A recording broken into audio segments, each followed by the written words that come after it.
Hello, this is James St. James, and in this episode, we're going to be talking about the 6 key movements for healing. Let's learn about the functional anatomy of the human body from a healer perspective so that we can reverse engineer intuitive healing so that we can re-engineer body and mind to think and perform how we want.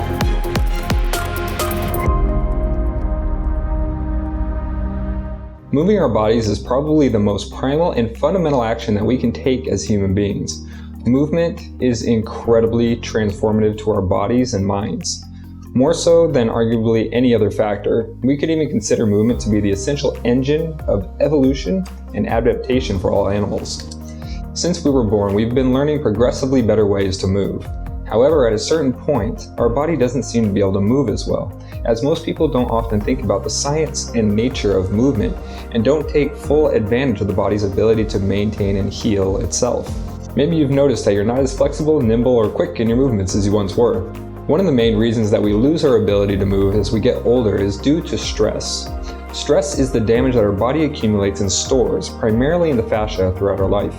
It is true that age may cause some things to not work as well as when we were young, but compared to the damage caused by stress, age isn't anywhere near as hindering, as there are a number of people over the age of 80 who, according to them, experience no health issues and have no problem doing things like learning new languages, getting advanced college degrees, or even running marathons. I even have one such friend named Joe from San Jose who's 86 years old right now, and he has many friends like him. So when there are examples like this out there, it just makes sense that age is not the thing that hinders us, but rather another factor. And I believe that that factor is stress. When the damage in our body starts impeding our ability to move, then it is likely that the damage may be causing other issues as well. Structural damage not only affects things like muscles and joints, but can also create unnecessary tension on other key features of the body such as nerves, blood vessels, and organs. Because of this, maintaining the health of your tissues is very important for not only our mobility, but our overall vitality as well. When it comes to restoring the body, we're going to need to make sure that all the tissues in the body are working properly. One surprisingly important key to this is flexibility. A lack of proper movement, in addition to a number of other factors such as injury or emotional stress, can lead to the degradation of the structure of the fascia and cellular tissues of the body. Once the body takes damage, it loses its flexibility. And with a lack of flexibility, it makes it difficult for the necessary fluids for cellular function to flow properly into and out of the tissues, and they begin to lose functionality and become difficult to repair. That's why I'm presenting the healing process that I have developed from the guidance of an intuitive healer to you. I developed the process and approach in a way that focuses specifically on targeting and removing the damage from the body and restoring functionality, ideally to perfect working order. Already in this season, we went over some fundamental concepts regarding the model I use for how the main systems and patterns in the body work. We then went over the main structural and functional systems of the body, and in the last couple episodes, we covered some tools or key techniques that we can use to fix our body. In this episode, I'm going to talk about the key movements that we will be using in our healing strategies. Movement is a very general concept that can be categorized in many different ways to many different levels of detail. Movement can be anything from moving to a different location, an exercise, a stretching routine, and the list can go on. But the type of movement we are focusing on is the movement designed to best manipulate and regenerate body tissues. For the sake of the healing process that I'm outlining in the series, Human Reengineering, I have found that from my research and from my experience that there are only a number of key movements that are able to create significant changes in the tissues of the body in a relatively short amount of time. I then categorize those movements into 6 main types. Those 6 types are range of motion, body shakes, stretch and pull, kinetic line stretching, yawn stretching, and stress line locking with pressure.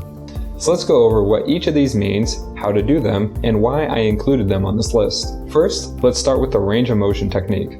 To do a range of motion movement, you move a particular limb, such as a shoulder, wrist, or even a knee, as far as it will go. Then, once it has reached its fully locked out position, there are a few ways to add circular movements or shakes. One is to keep the joint locked in place while moving the body in a circular fashion, which will change the direction of the tension that it's coming from. The second is to move the actual joint while it is in a fully locked position to a little bit slightly less than fully locked in very small circular movements, constantly testing and pushing the extent of the range of motion that you have in this movement. The next step is to lock the joint at full extension and apply pressure. Then with the pressure applied at the full extension, shake back and forth or side to side with your body weight. For that particular joint, this will stretch the tissue to its fullest. Once you feel like your joint has loosened up at that specific point for the shoulders, wrists, ankles, and hips, then you can move your arm or leg a few degrees clockwise or counterclockwise to see if there are any additional blockages in your rotating joints. For elbows and knees, rotate the ankles and wrists to target different angles and points of tension. Keep in mind that for those of you who have injuries or loose joints naturally, you will need to be extra careful when moving at the end of your range of motion, as your ligaments can be sensitive to forceful or sudden movements, especially near the limits. As always, listen carefully to your body and remember to avoid causing any sharp pain. The overall goal of the range of motion movements is to identify, isolate, and mobilize the most damaged areas of the joints. To do this, apply a decent amount of tension and movement at the specific damaged areas around the major joints. If the joint moves easily and comfortably to the full range, then there may not be much damage there. On the other hand, you'll find places with the most damage where you'll feel the joint getting stuck or tight within what should be a normal range of movement. The next type of movement is body shakes. Just as the range of motion works for the joints, body shakes work for the spine and torso. They're similar in theory, with the overall goal being to identify, isolate, and create movement in the damaged or locked up areas. However, the way that we perform the movement and the other factors that come into play make it quite unique. To do a body shake, root your feet on the floor shoulder width apart. Pick one vertebrae or point on your spine that you want to release. Then imagine that point being relaxed but stuck in place. Think of it like a hinge where the sections of your body above and below the hinge point remain rigid. From this stance, use your legs to throw your shoulders back and forth around the hinge point that you chose. To target different vertebrae, just move that point on your spine up and down. This should put most of the side-to-side forces that you're generating on the targeted vertebral joint to loosen up those specific ligaments, tendons, and the fascia area around it. If done correctly, while that hinge point stays fully relaxed, you might notice that only the bones and ligaments are in tension, but there are likely other lines of tension throughout the body, typically from the feet and hands to the head. These come from the body dealing with damage so that it doesn't cripple you. Since the damaged tissue can't handle the stress load caused during movement, the body works around the damage by distributing its tension and stress to the surrounding structures. This overloads them with more stress than they can normally handle, so the stress often translocates even further to more distant and less critical areas. That way, the body is able to maintain some degree of mobility at the cost of additional stress. If you're not familiar with stress lines, then I suggest checking out the other episode about the fascia patterns of the body, where we cover the stress lines more in depth. Using the body shake movement to find the stress lines is a key component of tracing, which is a topic that we will be covering more in depth in the next episode.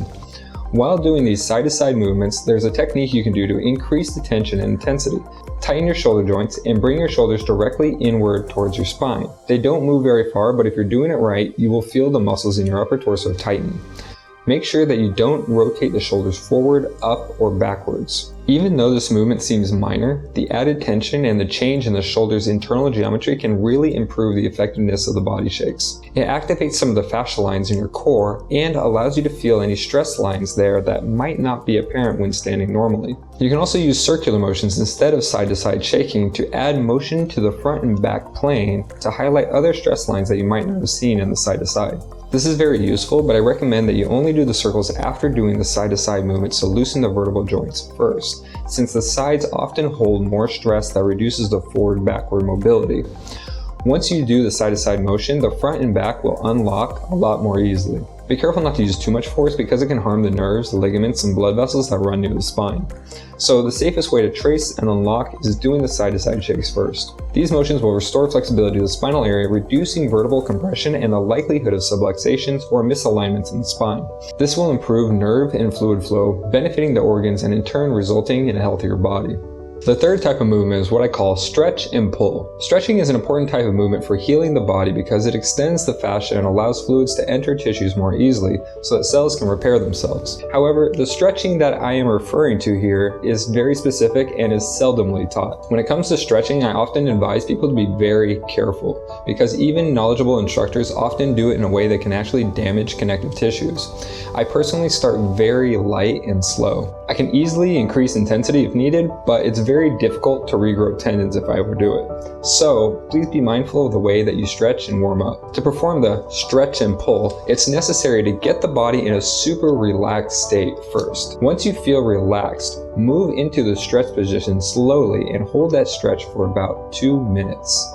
After around 2 minutes, you may notice a wave of relaxation and even further muscle release.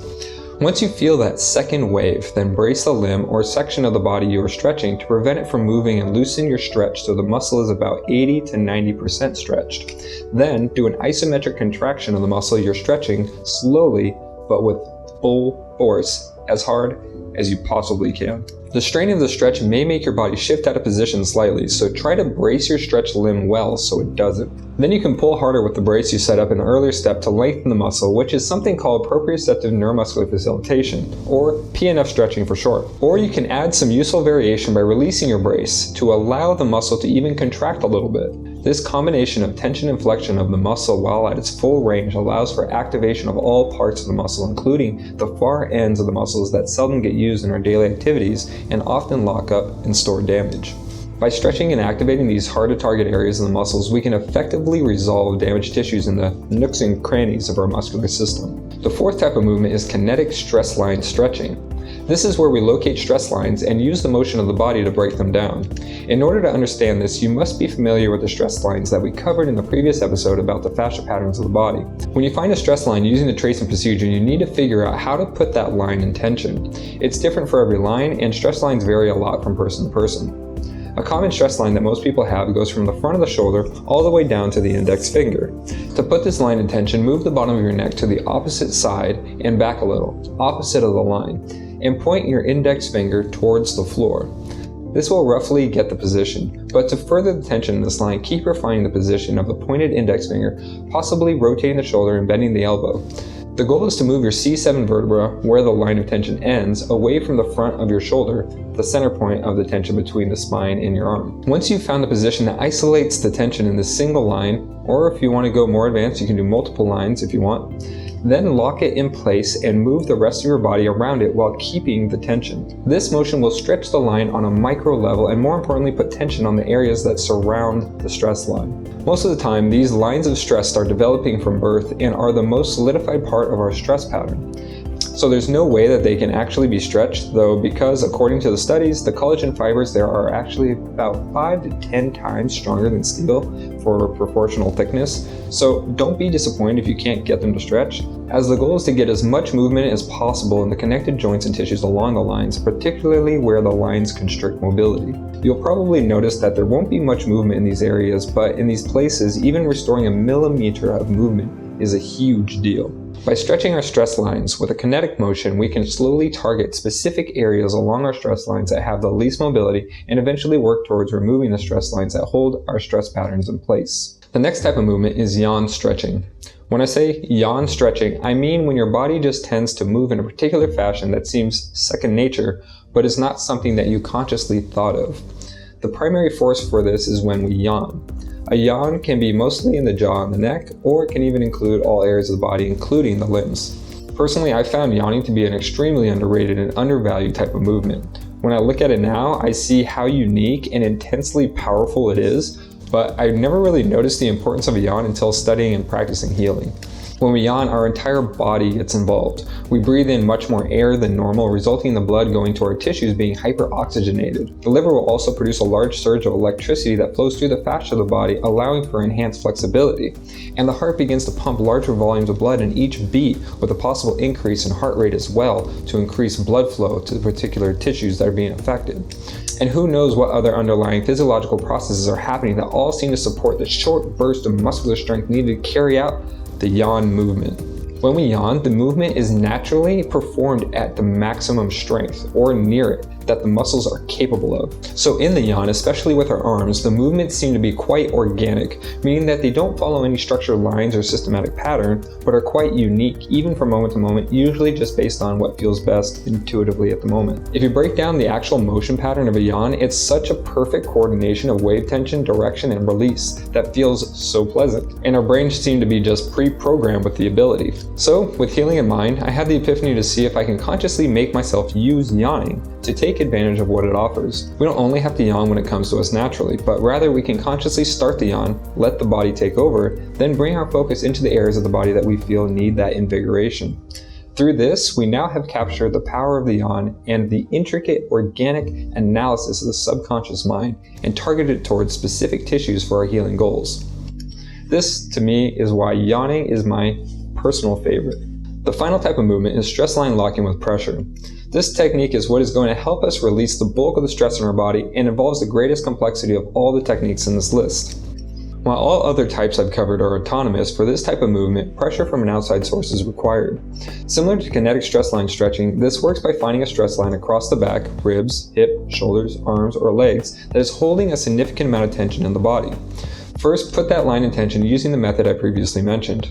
Then, once it's in full tension, use an object to apply tension to it. What kind of object? Preferably something pointy and hard, and stable. When the stress line is in full tension, then it's in a state where it's most susceptible to being manipulated. From here, we can move our body in small circular or linear movements over the point of pressure while this line is tensed up. So this is somewhat of a combination of movement and pressure, a fundamental technique that we discussed in the previous episodes. The pressure can be applied anywhere along the line. To get the best results, you want to use your senses to identify where along the line is the most sore by identifying which of the 6 types of pain it causes. So if you're unfamiliar with what type of pain you should be targeting, then you might want to revisit episode 11 of the series as we cover the 6 types of pain and how to use them in our healing practices. As I mentioned previously, these lines are what hold our stress pattern, and one of the ultimate goals of the healing process is to reduce the tension from these lines of stress. These lines of stress are most of what is holding us back from fixing our health issues. So the more that we can reduce the tension in these stress lines, the better chances we'll have at reducing the overall stress in our body. For if we remove the most damaged areas of stress, all other areas will be much easier in comparison and will relax naturally as well. Please take note that even with the best techniques, a lot of times we can't get into these lines directly, since each of these lines is locked by the intricate patterns of the body's musculoskeletal system, and will often need to look to other lines and oppositional parts of the body that keep these lines locked up. Brute force can only go so far when working with biological systems, as we need to manipulate tissues by stretching them and applying pressure without breaking or irritating the tissue cells within the fascia matrix. This is where understanding the 6-element theory and the fascia patterns come into play. When we can effectively trace what line and in what order to release the other lines, then with the same techniques and amount of effort, the damaged tissues and stress lines will unlock more easily. Using strategy rather than brute force is a characteristic of being a master healer. This is a really key example that demonstrates the usefulness and understanding of the 6 elements and all the other aspects of the healer model that we've gone over through the previous episodes in this season of human reengineering. In order to do this type of movement so that it produces the most results, you will need the understanding of the fascia patterns, the sinews, the stress lines, the tracing procedure, and the core concepts like the 6 elements in positive and negative and their associated relationships based on the mechanical viewpoint. Not to worry though, as this is something that we'll be spending a lot of time with, and in fact, we'll have another series on just this, so that you can master this extremely useful movement technique. This sums up the key movements for the healing process.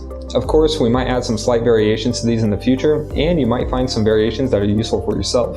In fact, if you can think of something that would be super important for the purpose of reconstructing tissues that I may have forgot to mention, then please drop it in the comments. One possibility is to start thinking about doing the 6 key movements in combination with the 10 fundamental therapies that we covered in the last episode. My thinking is that if one therapy is good, then 2 is better. This is the kind of freedom I want you to have when it comes to creating your personalized healing therapies. In the future episodes, we're going to cover some rules and strategies so that we can put these movements and our 10 techniques from the previous episode to good use, and in a way that makes our approach simple and practical. But first, let's talk about how to include chemical-based therapies in our healing process. I'll see you in the next episode. If you want to learn more about the body and mind, then feel free to check out the other videos in this channel or subscribe.